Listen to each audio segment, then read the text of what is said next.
All right. Can you hear me? Yeah, I can hear you.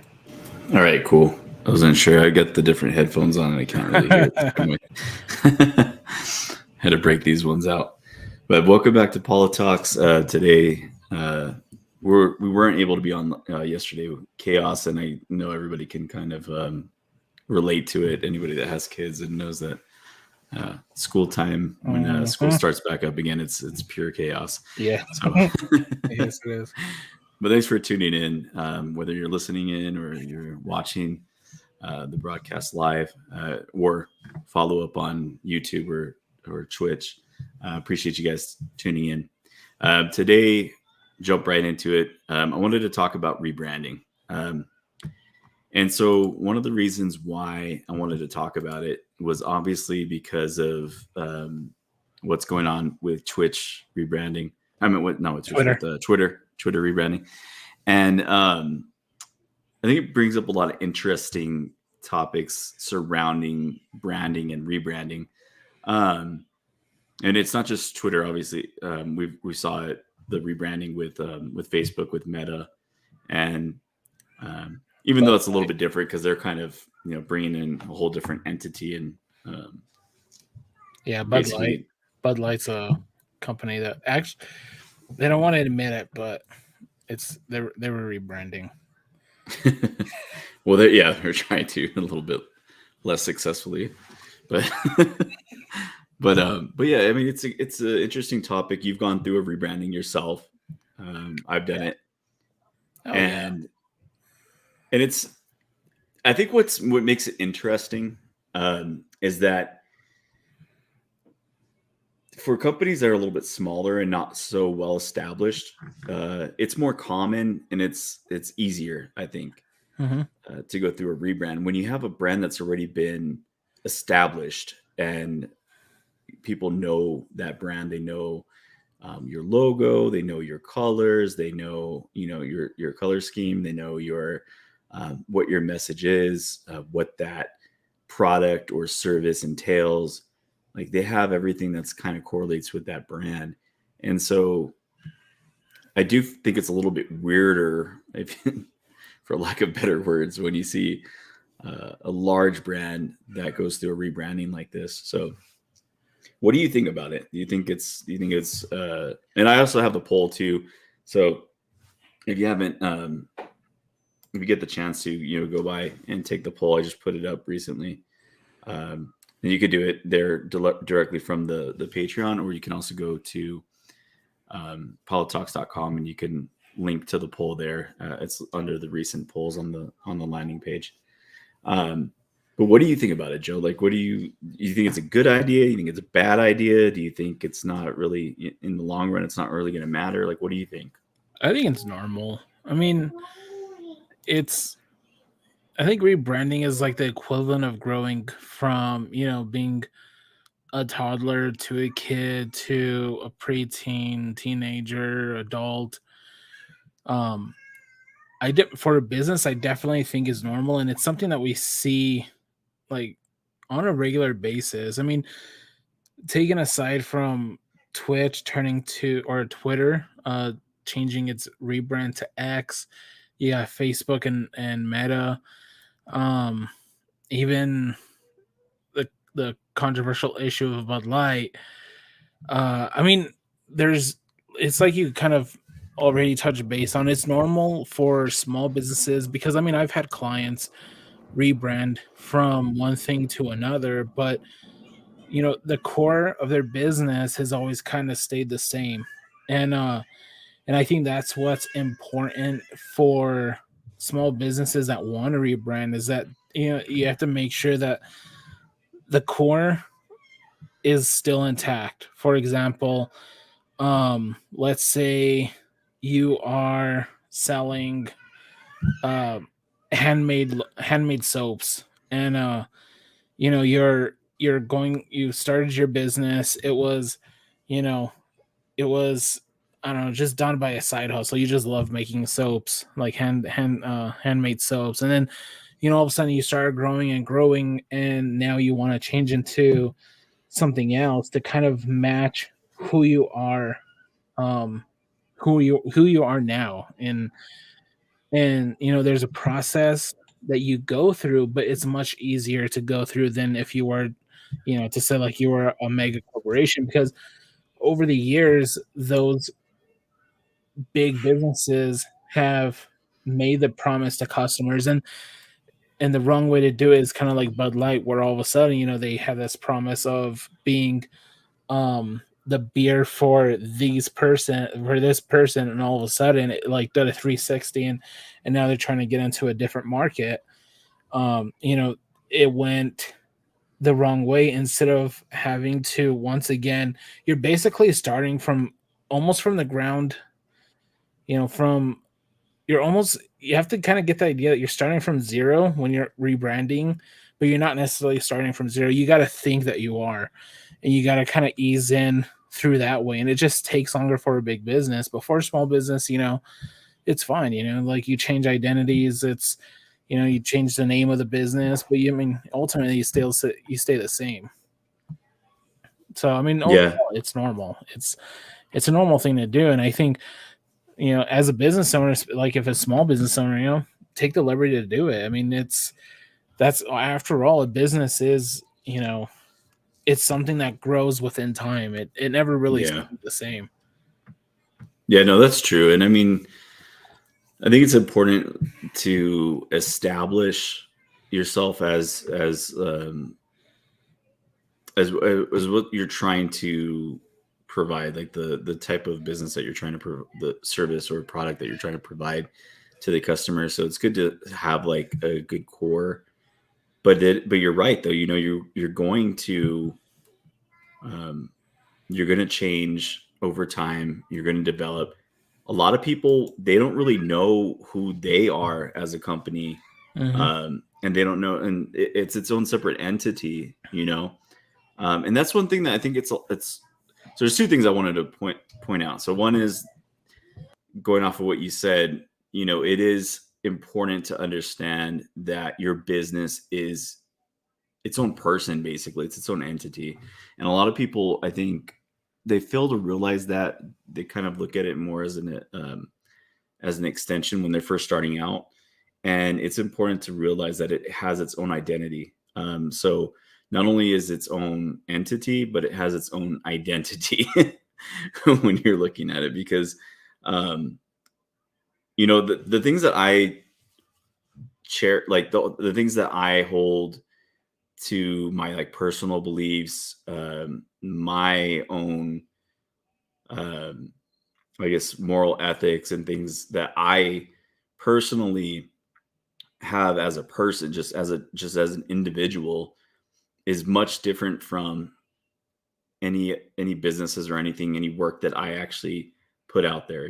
So it's not like um it's not like that business mirrors my personal beliefs. In a lot of ways, it kind of goes against what I believe personally, in terms of like how I would react to certain situations, or what I think, which I think is part of the reason why Bud Light had the issues that they had, was because they're kind of losing that identity.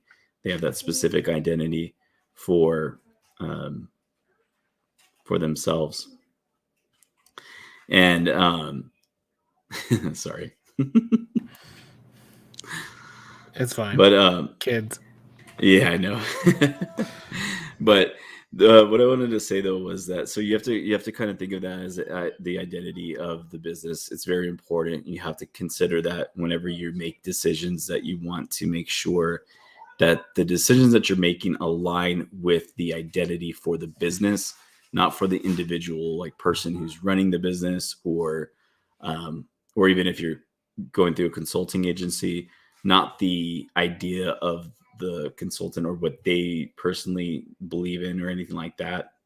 It's very specific to how you think that your consumer base and how your brand aligns with that message that you're trying to produce. The second part that I was going to say was, um, I forgot. I don't know, you're good.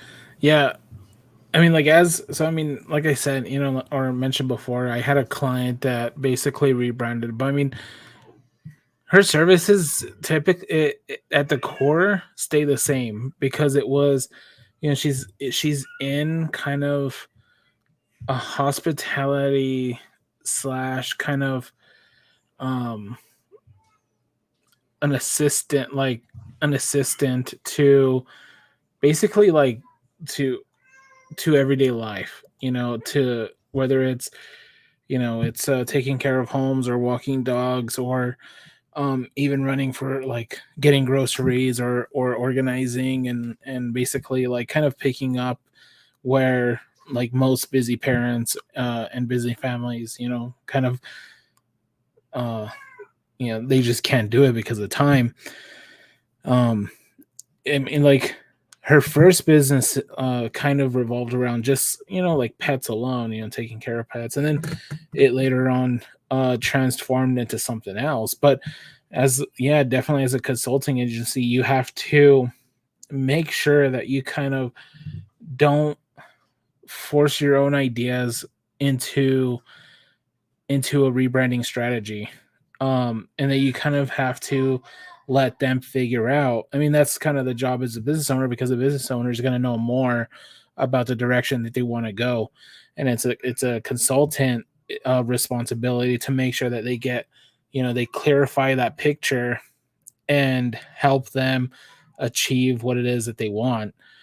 Um, I mean, as for values and ideas, I think it is good to have some kind of foundation with your business and your personal life, because I mean, ultimately I think nowadays, a business it should not rule your life. It should be, you know it an extension to kind of who you are as a like as a person that you are. You're trying to gain the freedom without being stuck at a job. You're starting a business, Yeah, but you don't want it to control you. You don't want to yeah, slave around like 80 hours a week, just trying to grow it. And all of a sudden it becomes to where you just don't have time with your family. It's become everything that you are.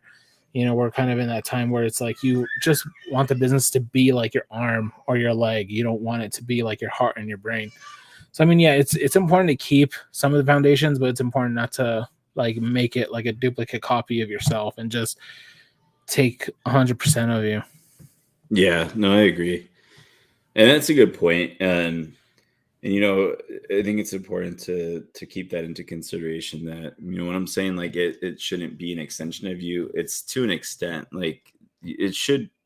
You should always. I mean, the whole reason for starting up a business usually is that you have a passion for something, and so there should be parts of that relate to the business or gets pushed out as the business, because it is an extension of yourself in that way. And I think it's more along the lines of like, um, I know I mentioned moral ethics, but I mean just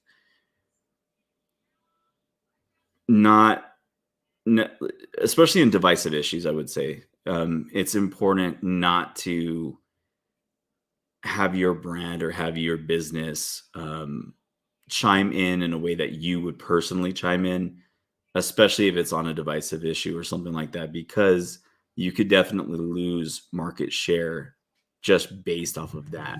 And Yeah. that's what, and ultimately, I mean, I think it's a huge mistake of what some of these companies are doing.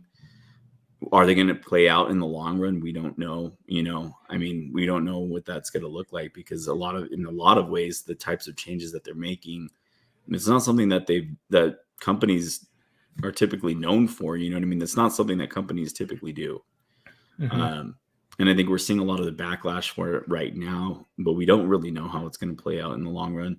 Um, I think at this point, where now that the market's kind of settling with Bud Light, and I'm using that as an example because I think that's one of the best examples that we've seen in recent history as far as things that you could do as a brand that do not align with the current consumer base, and whether or not that's going to be an issue for them in the long run, because I don't think that they're going to be gaining back a lot of their previous customers. I mean, there's probably some that are going to come back, but I mean, when you have a product that's very, very similar to other products, and the main thing is the marketing. And I think there's been, a lot of people who've touched on this, that as far as beer goes, in the beer market, whoever has the better marketing is who's going to come out ahead, really. Yeah.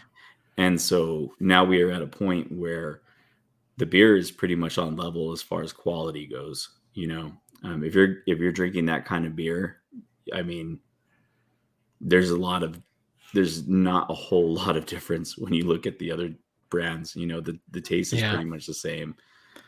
It's really about the marketing, and I think we're going to see in the near future, how that actually pans out. But the second thing I was going to mention before that I totally got thrown off with my daughter, but I think when we look at these big brands and these things that consumers have like an attachment to brands, and so when you have a really good brand, or a brand that's well known, popular, we see that consumers attach to these brands, and they take change personally. And for somebody that's in the business, right, if you're in the business of business, and you see these types of like brands changing and rebranding and things like that, it's normal, like you were saying. It's normal for a business to go through growth and to change into something that aligns better with what they're trying to be or what they're trying to project. But for consumers, though, they don't like change. Like, in general, people don't typically like change, and they don't take it very well. Mm-hmm. So I think that that's a huge part of it too. Because I mean, if you look at some of the backlash that Twitter's facing, or that X is facing now, the X brand itself, it matches more with Elon Musk's brand in general. You got SpaceX, Twitter X, and now, you know what I mean? So it makes sense as to why he would want to do that, to align better with his products and services. But at the same time, like, it's just crazy how people are getting in terms of, and I can understand to an extent. I'm looking at my phone and I'm like trying to go on Twitter, and I'm like, oh crap, where's it at? You know what I mean? But, and I'm like, oh yeah, I forgot. And so I think it's just gonna take some getting used to. But just like any type of change like that, I think that with time, people will adopt it, and they'll adapt to it. But it is very interesting to see a huge brand like that going through this type of rebranding. Yeah. And I mean, so I mean, like, going back to like the big brand, I mean, like, what I've kind of mentioned before on the previous episode is like, the number one goal of starting a business is, yeah, you have to build a brand, you have to build that audience. But what you're ultimately doing is you're trying to build a community. And you build a community around that product, you build a community around your name. So you got like football teams, like you have the hardcore like Dallas fans, you have hardcore Steelers fans and San Francisco fans, and you're starting a community. And what that means is like you're promising that community, who we are, what our values are, what our morals are. And it's like almost basically building a team. But the moment you basically decide to, slap the community in the face and just say, you know what, we're going to do this instead, it's, and have like no disregard, have like no, have, you don't have any like sense of like saying, like kind of like easing into it. Yeah. You're really hurting the market, and that's how companies, crash and burn. As for Twitter, it's I don't know, it's different because, like, I mean, I've had software that's like changed its name like 3 times, but I never really like, I was like, oh, okay, like I'll forget, like, if when they were first copyright AI, I think, and then they changed it to Jarvis. Like, I had Oh to yeah. remember. I remember. I was like, oh wait, no, it's not copy. It's Jarvis now. and then they rebranded to Jasper because they couldn't use Jarvis because of Marvel, Yeah. so they had to use Jasper. Which I was And sad then about because I liked it when it was called hmm Jarvis. It made me I want to know, use me it. too. It was awesome.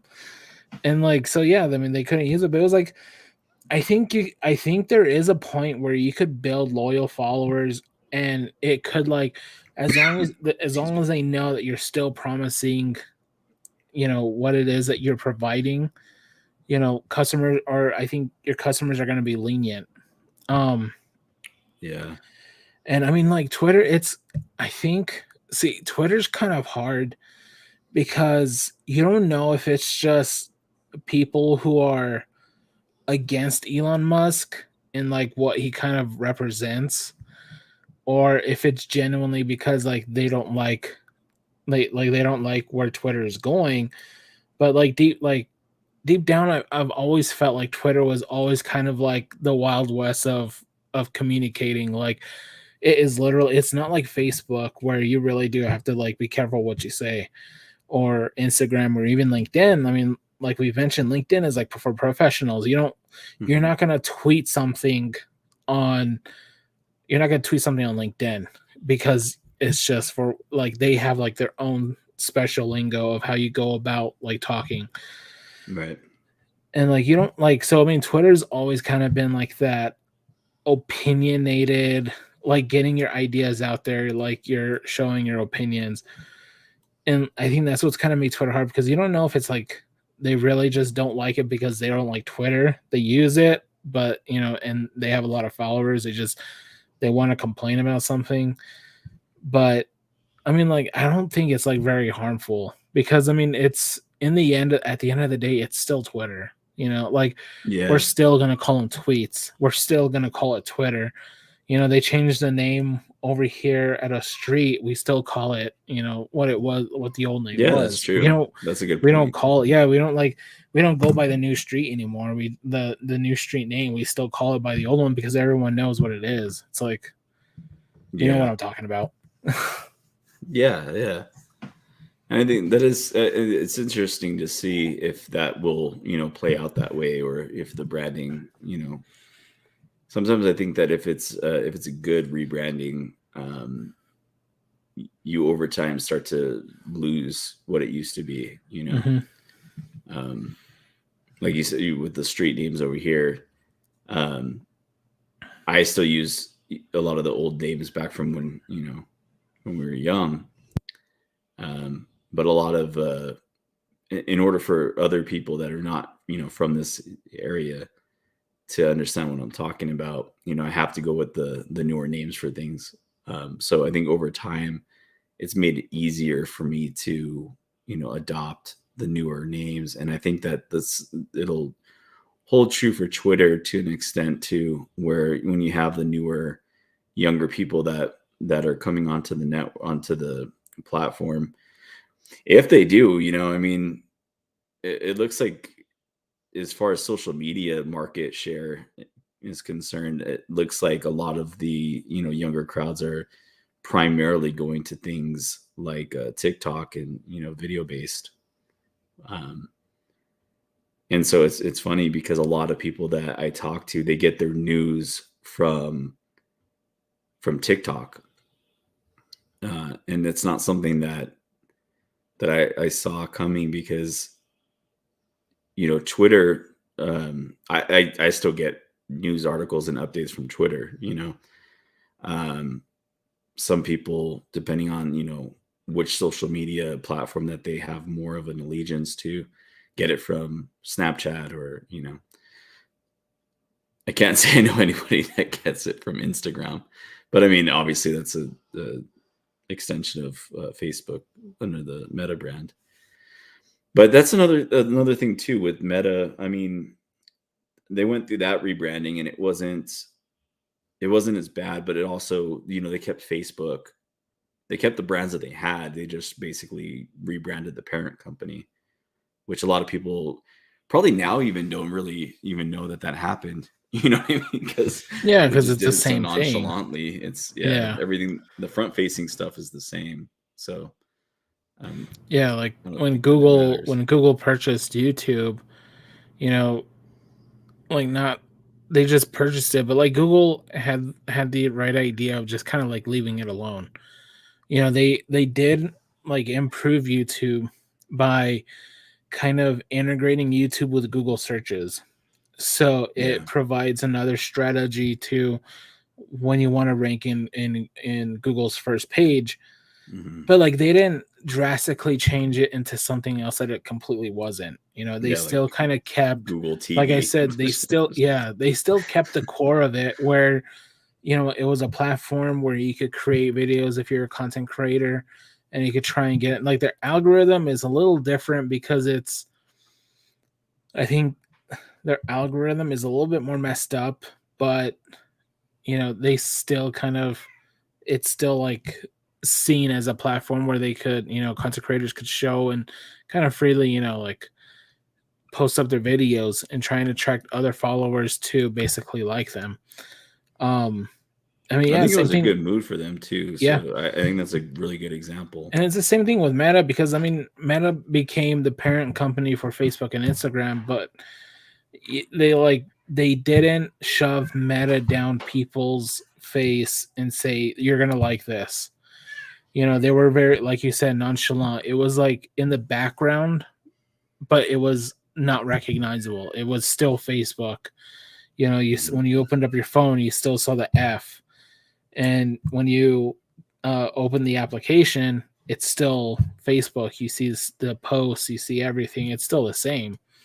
So I mean, like, it wasn't a drastic change, like kind of how Yeah. Twitter did it, where all of a Yeah. sudden I did wake up and I was like, "What the hell is this?" Like I knew it was coming. Like I know that Elon was talking about it, but like when I opened up, like when I looked on my phone one afternoon to check out Twitter, I was like, where? Like the first thought was I thought my daughter erased the app. Like I thought she deleted it, and then I saw the X and I was like, I don't remember downloading anything with an X. Like what the hell is this? Like it honestly, it felt like something of like an adult site or application. I was like I was freaking out. Like I was like, I don't remember doing, like, What what did the the heck is kids get going on? into? Yeah. So then I risked it and I just like opened it up and it was Twitter. I was like, oh, okay. I see. It was pretty scary. But I mean, like it was, I knew it was coming, but like I didn't even recognize it. I gotta be honest. I mean, I think that that's part of the reason, and that's part of the intrigue that I have with it too, and why I'm interested in seeing what happens with it is that um, I didn't think it was going to be a change like this. I thought it was going to be more, similar to the Meta um, release and more of a background, but Twitter would stay the same. But I didn't know they were going for a full rebrand. You know, um, and I mean, I think in a sense it's good because it's nice to kind of be fresh and new, and Twitter's been out there for a while, so I mean, I do think it will help to attract younger audiences. It's I mean, personally, I like the layout. Like, I like the color scheme. I like the change in it. Um, but I think that it's also kind of weird because of that. The familiarity you're losing with Twitter for the longtime customers or the longtime users, I guess you could say, because people don't really purchase a whole lot on there. But just the social media users that are actually on there and um, essentially providing value or um, revenue for Twitter through ads and whatnot. But I don't know. I'm interested to see on how it goes. Honestly, Yeah, more than anything. and perhaps maybe Elon kind of approached it the wrong way too. I mean, like we've kind of mentioned, like, I mean, there was Meta, but like Meta still kept Facebook as Facebook. They still kept Hmm. Instagram as Instagram. And then like you have like car companies like Toyota. Toyota owns Lexus and Scion, but like Hmm. the thing with that is like they are able to fluidly incorporate Toyota within those two brands. Yeah. Because I mean, even the Scion logo and the Lexus logo still have a resemblance to Toyota, but there's like they're no they're making it known that they're for a like specific audience. It's not just a Toyota. And like the other issue is, like, sometimes Toyota or Lexus does have Toyota engines. I mean, it's because it's still almost the same thing, but they're gearing the audience to something else. So I think it's hard to know whether there's going to be a bad reaction or a good reaction. Like, it's kind of hard, and it is challenging. And I guess this is where you really do have to weigh the pros and cons of, and kind of predicting what's going to happen. And I think, like we've mentioned before, I think that's where Bud Light screwed up by not like slowly integrating the audience. And then maybe perhaps Elon Musk could have maybe slowly integrated things and not just like hard stop Twitter into X. He could have just kind of Yeah. incorporated certain components to Twitter instead of just like full blown switching app overnight and then freaking a bunch of people out. And I think maybe it was just a shell shock of people freaking out, seeing like Twitter all of a sudden changed and out of nowhere. It really is hard. And I guess for like a business owner itself, it might be scary, but going back, as a small business, it's definitely a freedom that you have that you could definitely take advantage of, especially after you start growing your Yeah. business. Yeah, and that's the thing is, like I said, like adapting and kind of growing with the business makes sense. I think I think it's hilarious that, I don't know if you saw, but Elon Musk did the on top of the headquarters, he had the big X that lit Yeah. up. And it was funny because I didn't know it lit up yet. And somebody had posted something about it. I'm like, oh, what's going on with this X or something? And I was like, well, the bat symbol was trademarked, so we had to go with something else. And just joking around. And I had no idea it lit up. But after that, dude, after I saw that, I was rolling, man. I thought it was freaking hilarious. But anyway, I'll digress from that. I I mean, just wanted to bring it I up because thought I that thought it was was I hilarious. thought that would have been pretty cool. X marks the spot, right? I mean, like as a brand, like as a marketer, that's pretty awesome to have just a symbol. And I think every business strives to have that. Like Nike has a symbol, it's Nike. Same thing with Yeah. Adidas. You don't even need your name. You don't need your name anywhere behind, like anywhere around the logo. You just have the swoosh. It's Nike. Same thing Yeah. with Adidas. It's Adidas by the stripes. Hmm. And like as a business owner, that is so cool to have a logo like represent everything that you are in a business. And I think Yeah. every business, that's what they strive for, to have Yeah. that logo, have that image branded That into instant people's minds. Like recognition. McDonald's, it's just the golden arches, it's an Yeah. M. A lot of businesses have M, but it's McDonald's by the way that it's specifically created and the way that it looks. So I was kind of sad to see that it like went up and then went down. But I mean, I don't have a bad opinion about it. I was like, that's cool, It's like Yeah. like as a business owner, I'm like, that's so cool that you get to like you grow into that brand where you just need that one thing, and all of a sudden it provides value. It like gives Yeah. value to whatever it is that you have. Even as a marketing stunt, I mean, even if they were just doing it solely for that and they knew they were going to have to bring it down, or whether they didn't, I think either way, I mean, it got headlines and it's establishing that brand and it's establishing that icon. As funny as it is, or as um, the way that they're approaching it could be better.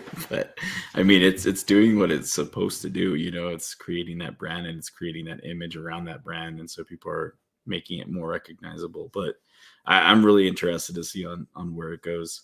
But speaking about rebranding, so for companies that smaller companies, we're not talking about the Twitters out there, but for smaller companies that are planning on doing rebranding, or they're thinking, hey, I don't know that this brand really symbolizes me anymore. And I feel like I kind of grown or outgrown it. Um, what do you think some of the steps that they should consider on whether it's right to rebrand are? Mm, to me, I think promise is everything. And I think making sure that you don't stray from the quality that you like, the quality of service or product that you provide, I think is the number one important thing. Because if you're changing the service and the product into something completely different, like for example, let's say you make handmade soaps, but all of a sudden now you're just gonna drop that and sell t-shirts. Well, that's a whole different business. That's not even rebranding. So I definitely think the number one thing that you have to consider is making sure that your product and service is still gonna be the top quality that you're gonna provide and only you could provide. And then from there, making sure that that's intact, and then just slowly kind of like, you know, thinking, I mean, like color schemes and stuff like that. I think people can kind of like, I think they brush Yeah. things off like that. Like, I think what people really want is to make sure that they're safe and secure, and that that they're still confident in your brand of who you are, that you're maintaining that promise, that that you're the best web developer in Albuquerque, or you're the best marijuana grower in New Mexico, or or even like, you're the most trusted person to look over a house, or even like mow the lawn or anything like that. You always want to make sure that you keep that promise of that your product or your service is going to deliver. If anything, make it better, you know. Um, and I think the second thing would probably be hmm, your values and the values of the company. Like basically like a mission statement, you know, clarifying on, I mean, so the whole idea of a rebrand is that you're kind of not only growing your business, but you want to target another audience, or you want to target a completely different audience, instead of like, you kind of realize like, you know, I served this particular audience, but I didn't see any growth with this. So now I'm gonna change my gears and kind of focus on this audience. And this audience, what do they like? Like, what is it that what builds trust with that audience, like with who it is that I'm marketing to? What builds that trust? And then kind of like figuring out, like really knowing who your audience is, or know who your customers are. That's a Um, good point. Yeah.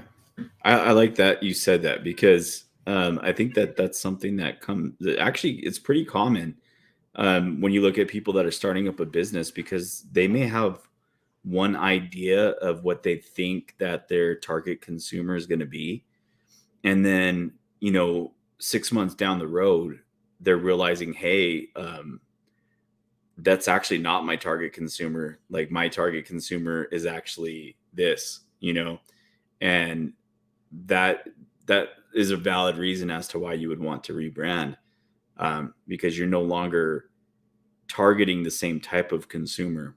And so I'll give you an example. Like, one of the companies that I work with often, they do vending machines, right?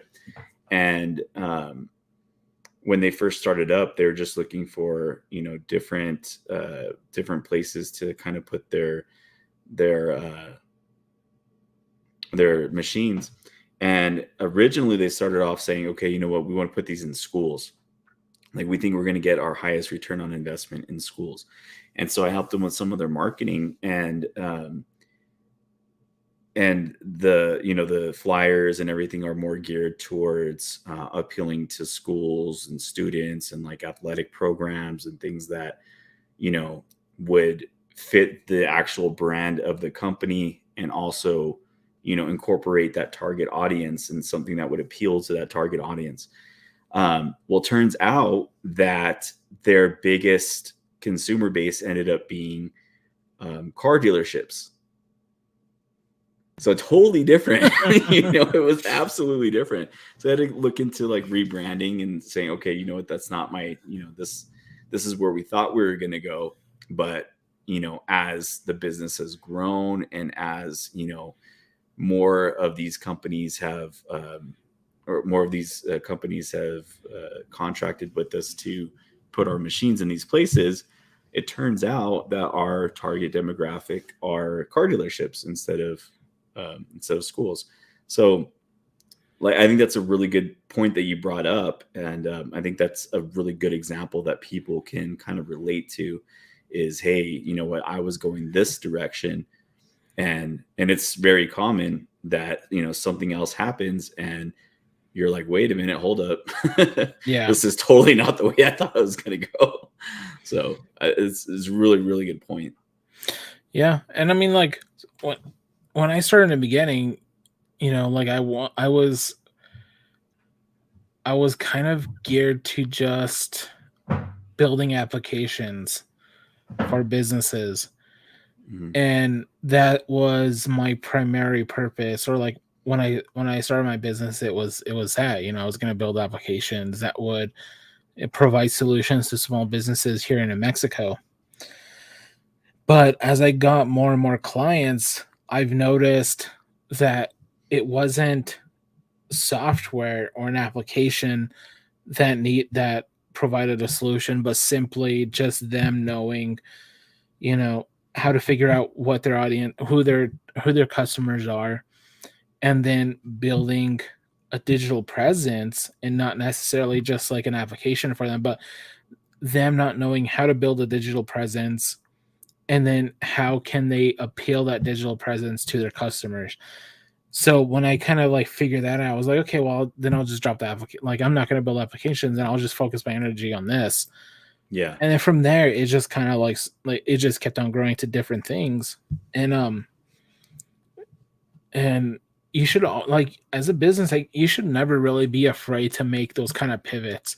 I think those pivots are important, because ultimately what it does, it helps you listen to your customers, and it helps you provide the actual solution. Because I mean, the idea of a business and starting a business is not to make money. I mean, money is important, don't get me Yeah. wrong, but one of the primary goals of any business is that you want to provide that solution to your customers.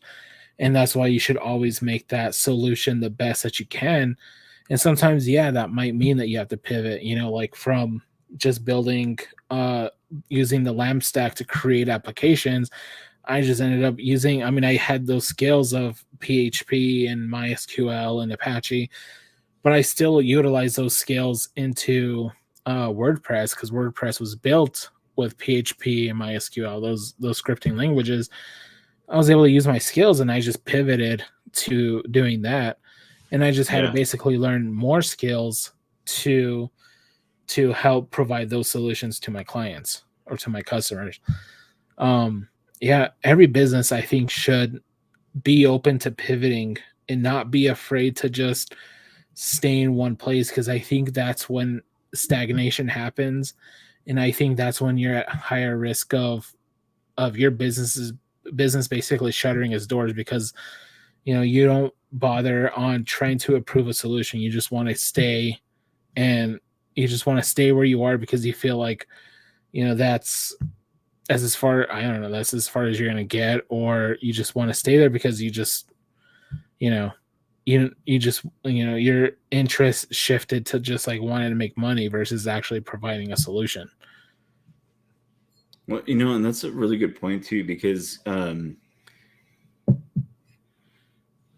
think a lot, especially with a lot of mom and pop organizations or a lot of brick and mortars, at a local level, when you're looking at local companies, and they they have they tend to be a little bit more old school, I guess you could say, in the tactics that they use for marketing.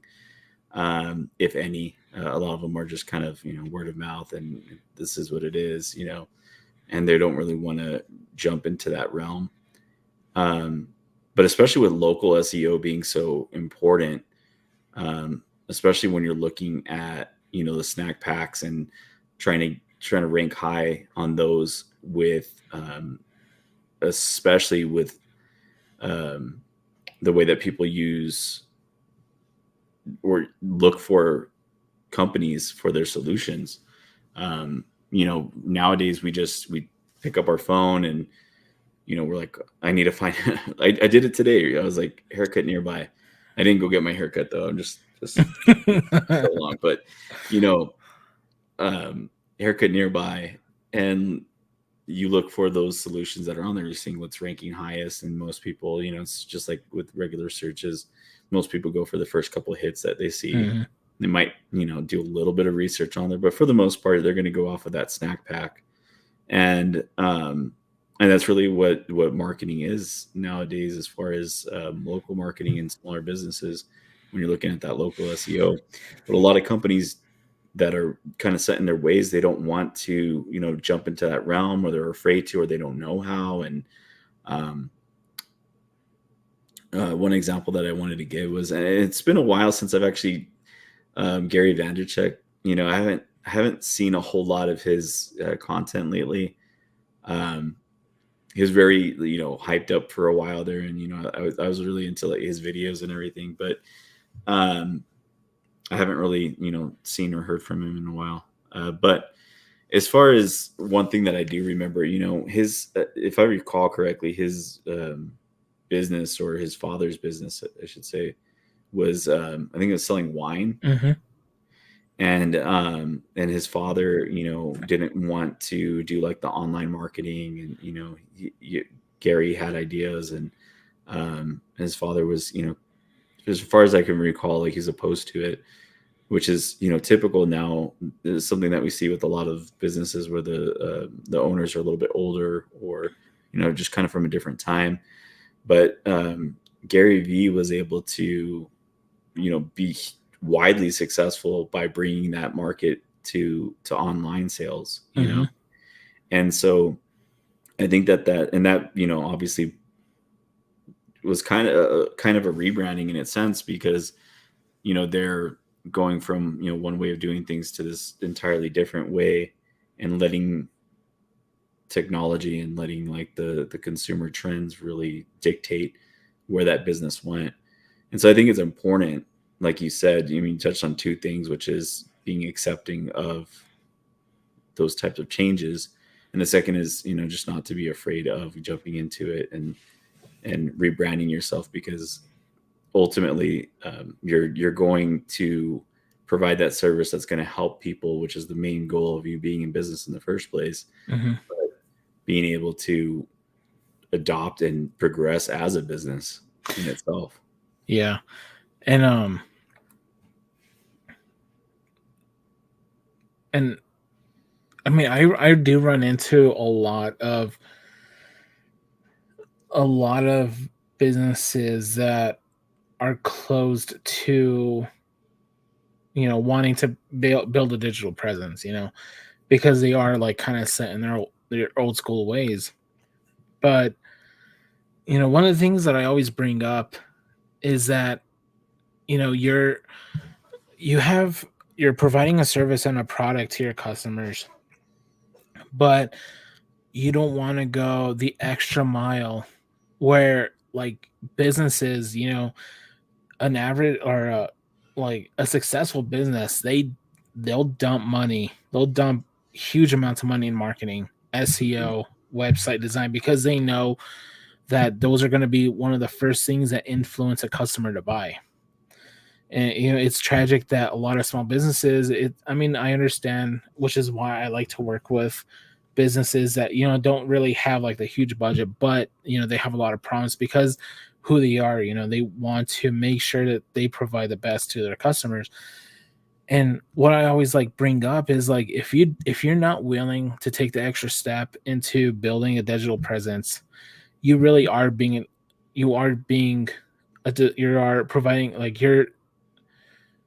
Like a you're disservice. hurting. Yeah, you're actually providing a disservice to your customers, because you can have the best product and you can have the best service that you could provide to people, but yet a mediocre of or the same mediocre service or product is they know that if they market more than you, that they're going to get those people.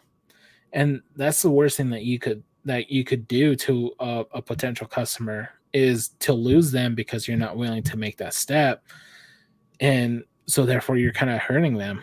So I think it is a business's responsibility to make sure that they're doing what they can with what they can to help, to help that customer. Yeah, that makes sense. I think it's important for companies to realize that, especially if you're a small business owner. It's important to kind of let that sink in. You are doing a disservice to your consumers if you're not willing to or afraid to. And I think that's what it is a lot of it comes from fear. Like they're like, well, I don't, especially if they're operating on a smaller budget, Hmm. and they're like, well, can I really afford to do this?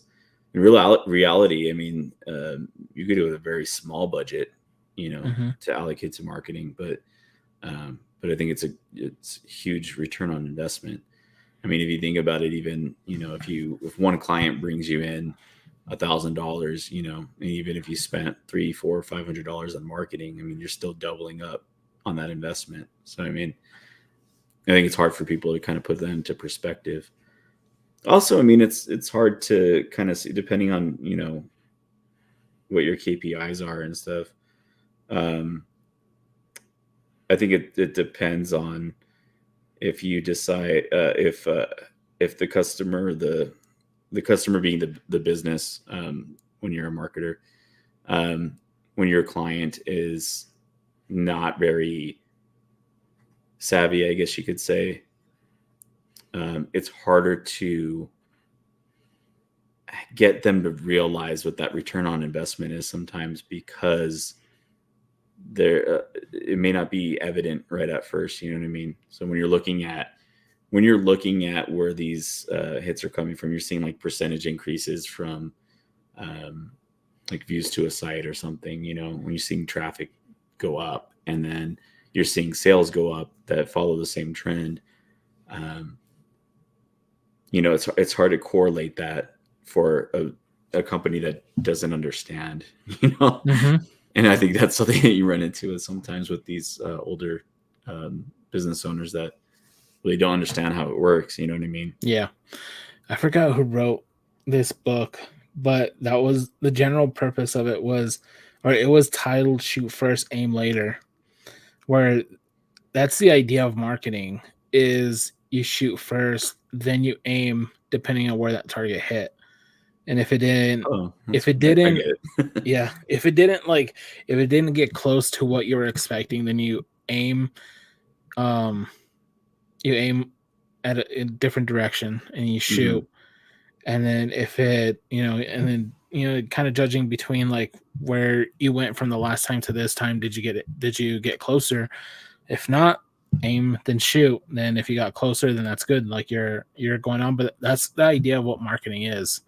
Yeah. You don't, it's not just a one done thing, because of the amount of noise that there is on social media, and the amount of noise that, of different advertisements and promotions, and you know things that businesses are basically hawking into your face. It's marketing is not like a one done thing, which is something that No. I do have to explain. It's like, SEO, it's the same thing. SEO is not just something that you place into your website and you expect it to work. It's really just, Genie. it's a hit, or yeah, it's a shoot first, aim later. We got to figure out, is this who we're really targeting? Like, is this copy really gonna like trigger something emotional and create that urgency to buy, or do we need to switch up our game a little and then figure out like what is that emotional chord that builds up the urgency for that person to buy? So it's an ongoing process that has to be done, but I mean, it really has become a necessity, especially today. Yeah. It's not just word of mouth. Word of mouth could only get you so far. But if you really want to go like leaps and bounds, then yeah, you really do have to like step up your game when you get to a certain point in your business. That's why I like A/B testing too. Mm-hmm. I think it's nice to see like, well, you know, and the kind of I like that, and you got to find out what the author is for that book, or I'll try to look it up later. But you got to tell me about that because it's interesting. I'd like to read that. But I mean, it goes along with a lot of the concepts of agile marketing too, which I actually attended a seminar on it not too long ago for agile marketing, and I think it aligns a lot with my style of marketing, which is kind of that shoot first and then aim, that you were Mm-hmm. mentioning, because um, and I think that it's, I guess, marketing in general for the most part. Obviously, there's different strategies that different people or different companies might take, um, but yeah, I mean, it is kind of zeroing in and trying to figure out, okay, let's try this. Okay, this worked. You know, and again, that's kind of going back into the A/B testing that I like. You might have to say, okay, well, you know, when we're looking at this, this is yielding better results with this font, and then you might, change the font, and then you change a little something else. You're like, okay, well, let's try this color scheme, and then you might get a little bit closer to where you're wanting to get, and then you might say, okay, well, let's try this copy and see how this copy relates to people, and then oh no, okay, no, that copy didn't work. Let's try this copy. Oh, nice. Okay, this is getting better results. You know what I mean? So it's kind of cool, and I think that's one of the things I like about marketing is that it's kind of a treasure hunt, Mm-hmm. and to see what you can do to really maximize that potential of a business. Because a lot of the times the products there, or the services there, the heart's there, there's a lot of components that are there to be a successful business, but they just may not know what they're missing, and so it's cool being able to help them find that. So let's go. Yeah. Let's start that up. Ready, fire, aim. That's the book by. You look it up. Hold Yeah. on, I'm gonna write it down. Ready, fire, aim. Fire, aim. I think it was by Michael Madison, something like that. Just look up the title and it'll provide you. Yeah, I'm gonna check that out. Actually, I just started a couple new books, so that'd be nice. Yeah. Let's see, book. Oh yeah, I just started what was it? I just started an audiobook, and I got a whole list of books that I need to read. Yeah, but I haven't really touched. Oh, The Greatness Mindset. That's the one I'm on right now. Who's that one by? What is that about? It's so I mean, it's basically who is it by?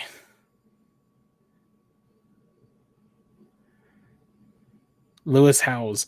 So he's the one that he has a YouTube channel called The School of Greatness, and he basically discussed with high performers, whether it's like athletes or it's entrepreneurs or business owners or any like scientists or anything like that, and he basically discussed like what it is that drove them, and like how do they reach that greatness, and what kind of mindset did they have to adopt to get to it. So it's like basically a way of thinking. It's a way of overcoming obstacles that you feel are obstacles in your life, but really they're just opportunities for you to grow. And when you're open to the idea of an issue, of an obstacle being an opportunity, you start to see you start to see things in a different perspective, basically. And he's just basically on the book, he's basically discussing on like how you can start to create your mindset by first visualizing how it is that you want to live your life. What values do you hold in your life? And then using those to slowly begin to start becoming the person that you want to be. So, I mean, it's a pretty great book so far. Like I've really enjoyed it. That's cool. Yeah. I need to get into more books. Like I've been getting into books more lately. And it's funny because I wish I would have done it when I was younger, but yeah, you work with what you got right now. Better late than never, right? yeah, exactly. And I have like so many books. I mean, like sci-fi books, and then personal development books. So I have the tendency of buying a book and then not starting it. Yeah, That's my I'm thing. behind in books. I have like probably 5 or 6 that I bought, um, that I've really been wanting. It's books on the economy, Yeah. and there's a couple that I really like because I really like Dr. Thomas Sowell, and Hmm. I really want to finish this book, but because it's one of his newer ones, and I just haven't been able to like get to it yet.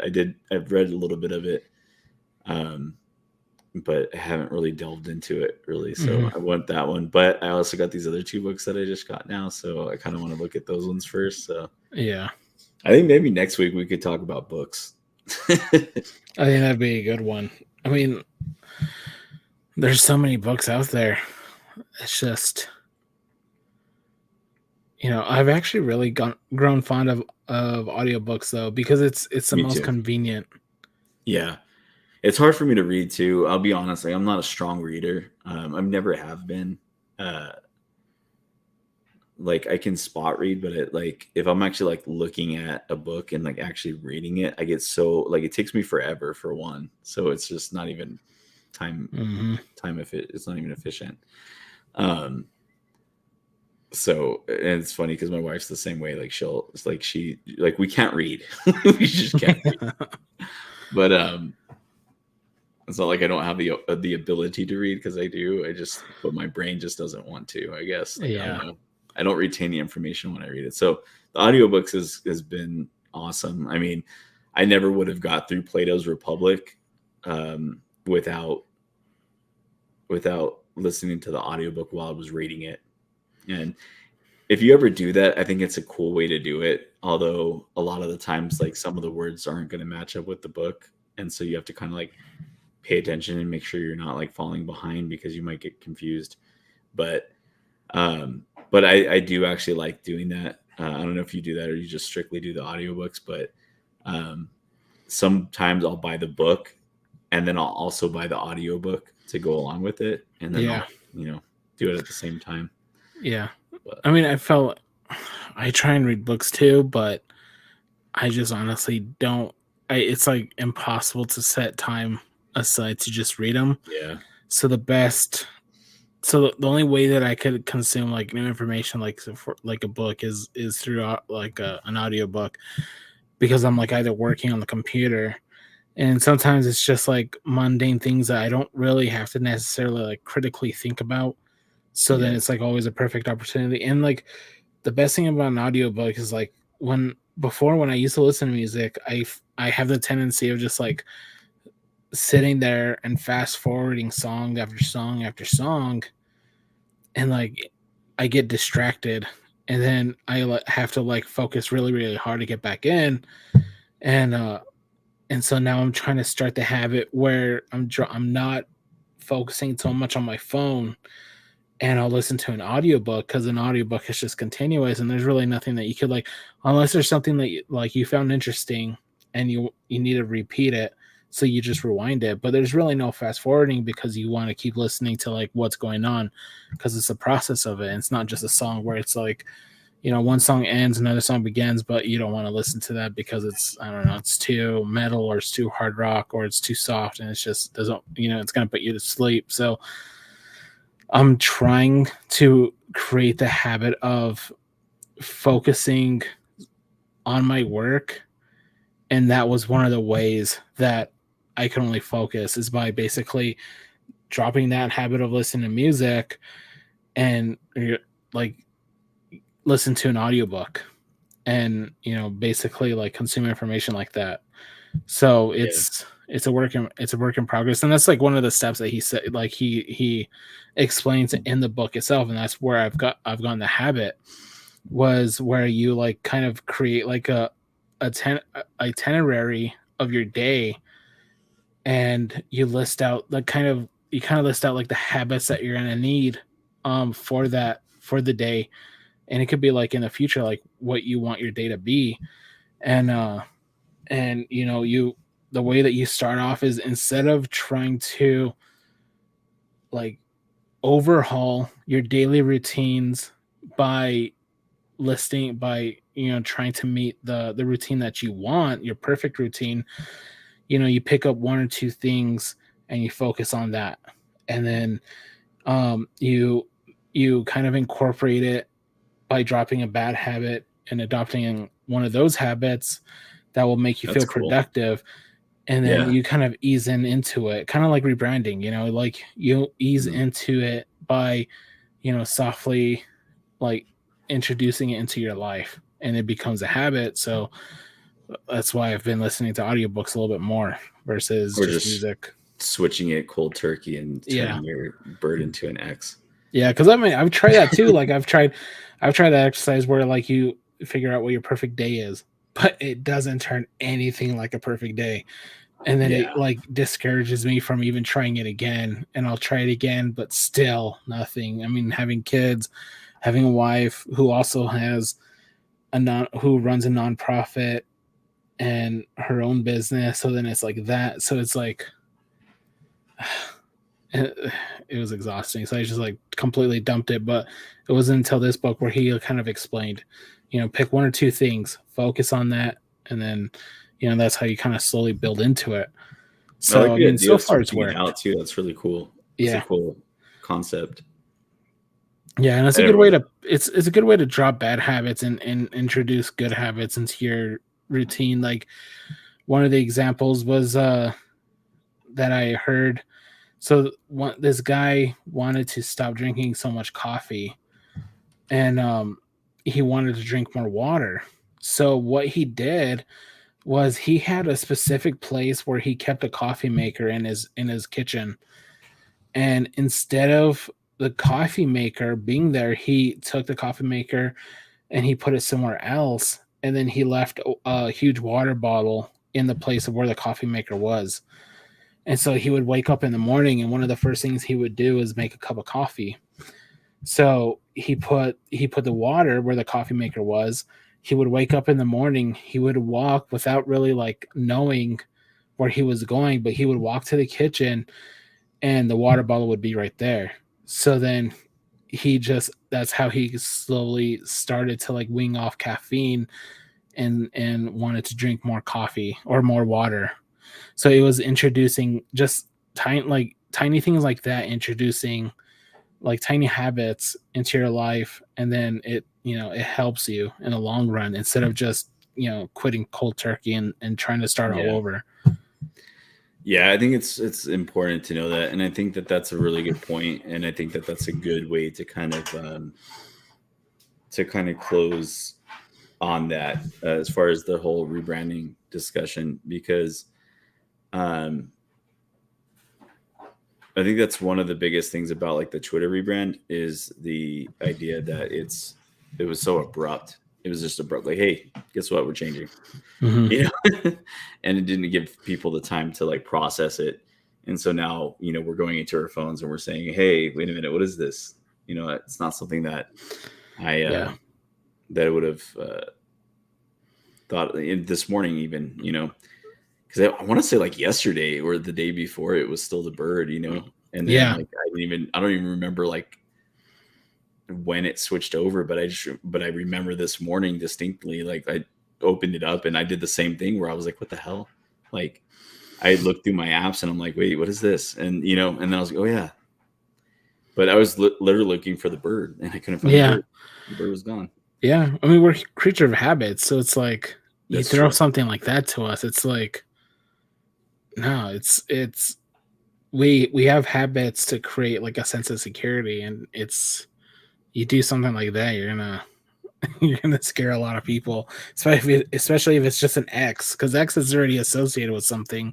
It's like you don't just throw Yeah. that into the public and, like, expect them to have, like, a good review about it, like a and yeah, it's just Speaking of that, I don't know if you ever got the chance to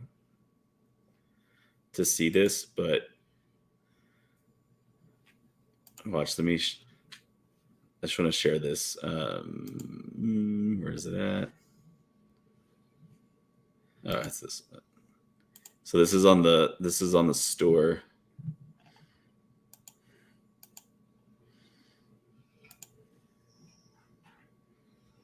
There it is. Um, but watch, we have these shirts. So we were doing a stream Concentrate. one day.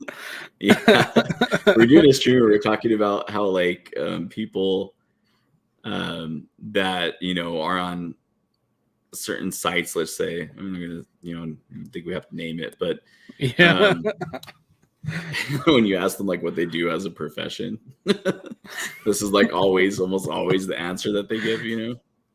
So yeah, we even have the little dog ones, so you could get one Oh for your snap. pet. But yeah, I just wanted to bring that up because I thought it was freaking hilarious. Like I don't know. I think it's funny.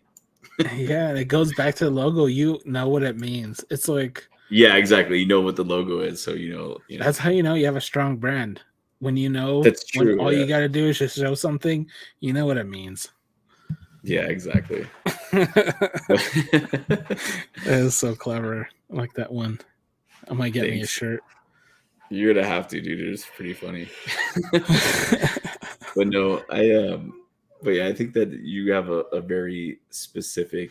I think you have a very good, I guess, approach to it by doing it gradually and doing it, little by little, and not doing like that cold turkey change where you're just like completely switching it off and going a different route. Because Yeah.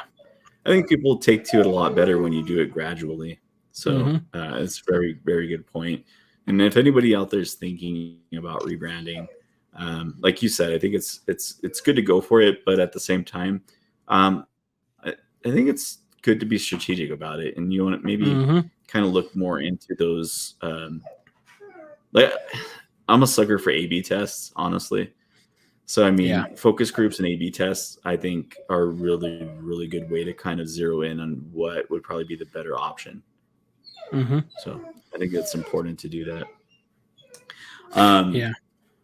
Before we close it up, though, I did want to bring this up just because I couldn't help but to laugh. This is absolutely totally unrelated, but somebody posted this in one of the. I think this was from Twitch. Yeah. And I think they were just being silly, but I totally couldn't like be serious when I was reading it. I love our So viewers. I want you to know. I know. What do you think, Joe? If you could choose any celebrity to get tickled, who would it be? Not even in a dirty way. I just want to. I mean, just in general, like that. Oh, I know, but that's like the would be hard part because I entertaining. hate being tickled. So it's like I don't want to like watch someone being tickled because I hate it myself, and I'm like that. Just like I wouldn't wish that on, or I wouldn't wish that on an enemy. Like, but I don't know. Like, You know what? I think the person that comes to mind for me, like I don't know why, but like Jonah Hill. Like I think that would be freaking hilarious to watch him get tickled. But like old Jonah Hill, like old, like where he's like not the new overweight one, and like no, not like the new Jonah Hill, but like the old school Jonah the Hill, like funny from cynical one, and Accepted. not like Yeah, the cynical jerk one. yeah, Yeah, like the Jonah Hill. like really old school one, like from like Accepted. I don't know if you Yeah. ever seen that movie Oh Accepted, but yeah, I have seen that one.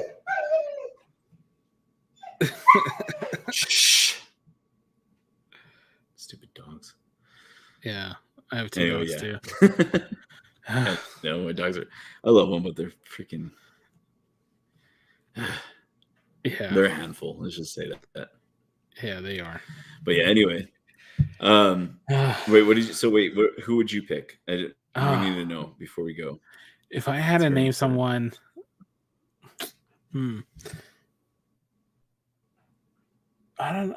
It would have to be. I don't even know.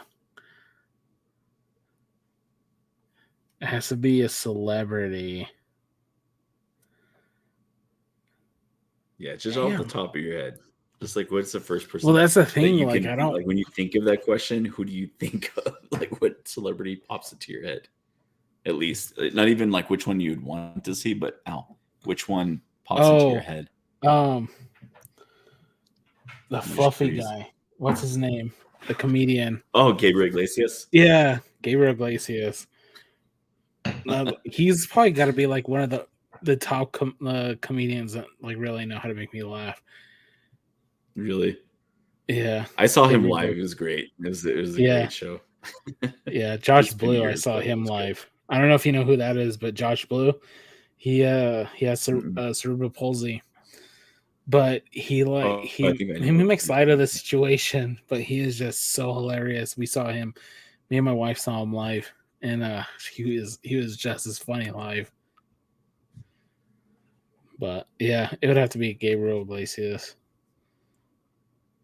I would laugh to see him laugh, Yeah, like just uncontrollably. Like if somebody's like they couldn't control it, and they were just like getting tickled, but like to the extent where like with me, like I don't know. I guess it's like it depends on the um mood, I guess, that I'm in, because like sometimes like I'm really ticklish, and then sometimes just not. Like yeah. if I'm in a bad mood, like I don't know how that works, but it just doesn't tickle. It just pisses me off. But yeah, like seeing Jonah Hill or Gabriel Iglesias just like dying from laughter from being tickled, Yeah, like, it'd be funny. yeah. I'd be afraid of Jonah Thank Hill you, punching me. Ellen 1998888 for that. Like I said, I don't know if they're just trying to be silly or what, but that was actually pretty funny. Yeah, I couldn't concentrate. I don't know. I feel like Jonah Hill would punch me. Like, You think so? yeah, like I Well, I don't know. think I now think Jonah Hill might. yeah, I don't know about the old Jonah new Hill. yeah. Okay, Like that was a super good bad Jonah question Hill though. would probably punch you, or not super bad. What was it? 21 Jump 21 Street. Jump Street Jonah Hill. Yeah, yeah. Yeah, 21 Jump Street Jonah Hill would totally hit you yeah. if you try to tickle him. uh, Oh, that was a great show. yes, it was. Shows are always Yeah, awesome. yeah, I like our shows, but I'm writing that down because next week I do want to talk about books, and I'm gonna forget, so I'm gonna put it down here. Yeah, it's a good idea. Maybe I'll We ask do have to make a list of notes. Yeah, I'm terrible at that. I just like to kind of freestyle. Yeah. Which is why I stutter all the time. Oh yeah, me too. No, but anybody and everybody that's tuning in, I seriously appreciate you guys checking it out. Whether you're just kind of watching, interacting, taking the polls, not taking the polls, I really don't care. I think it's just cool, being able to talk about this stuff, and it's even cooler when even if one or two people are listening at live, or watching it on like YouTube or on the Twitch channel, like watching like the repeats on it. I think it's cool. I've always gotten good content from it. I like hearing Joe's point of view, and it helps me to kind of refocus too. So I hope that if you're watching this or you're listening, that you get a lot out of it. And if there's something that you could get more out of, feel free to reach out. Like we definitely want to hear feedback and want to see how we can make the show better for you, and add more value. Because at the end of the day, that's my goal, is to provide some type of value for people, whether it be entertainment, or whether it helps you in your business endeavors, or helps you to kind of refocus or think about things that you didn't think about. At the end of the day, if it could provide any type of value to you, that's my goal. Yeah, definitely. Cool. But other than that, though, don't forget to check out Patreon. Honestly, like I said, my favorite thing, just go to the website. Like if you have anything that you want to do, whether it be you want to shop our store, help to support the channel through merch, whether you want to reach out to us, whether you want to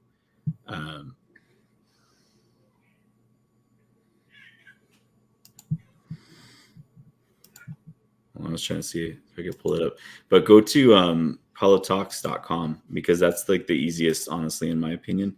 PalloTalks.com is probably the easiest way to link to everything now. Super, super easy to do.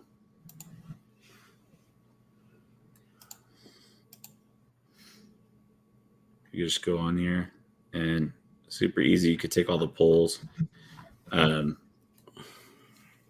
Everything links like directly from here. So I like the setup. I'm trying to clean it up a little bit more too on there, but really, really easy to navigate through. So if you haven't got the chance to go there,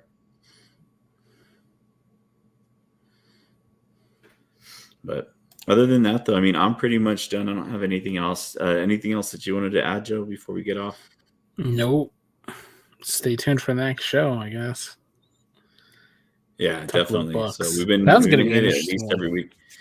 That is, I'm gonna be a little bit more active on it. So if you, it doesn't matter what social media, if you follow us on social media, regardless of what it is, send us like what books that you're watching or or that you're reading, or if it's an audiobook, what you're listening to, so we can take a look at it and talk about it. So any recommendations or anything, that'd be cool. I know a couple books. I'm going to write a couple books down that I think are really good for business to read, and then we can compare next week. Definitely. Cool. It's going to be awesome. All right, guys. Well, everybody have a great night. Good night. All right, thanks for watching.